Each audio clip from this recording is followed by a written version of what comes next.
ઝીણો વરસાદ વરસવાની શરૂઆત થઈ ગઈ છે ને ઈ અહીંયા હિસકે બેઠા બેઠા મોજના પલા છૂટે એવી મજા આવે કે એની વાત ન પૂછો। માટીની સુગંધ આવે એવી સુગંધ આ સુગંધ ક્યાંય ન મળે। જે વાડીએ પેલો વરસાદ થતો હોય ને માટીની સુગંધ આવે ને ઈ ખેડૂના દીકરાને જ અનુભવ થઈ શકે। ઈ વાડીએ સુગંધ જે આવતી હોય ને માટીની એવી બીજે ક્યાંય ન આવે। હજી એ કોઈ પરફ્યુમ કંપની વાળા પણ આ માટીની સુગંધ નથી બનાવી શક્યા।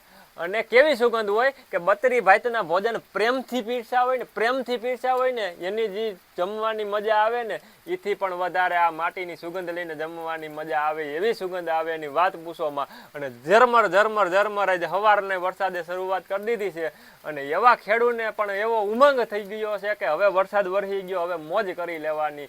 કાલથી પાછા બધાય વાવણી વાવવાની શરૂઆત કરશે। તો તમામ ખેડૂત મિત્રને વાવણી વાવવાના વધામણા કરો। ઉમંગથી વાવણીની શરૂઆત, કણમાંથી મણ થાય એવી દ્વારકાધીશને પ્રાર્થના। જય દ્વારકાધીશ।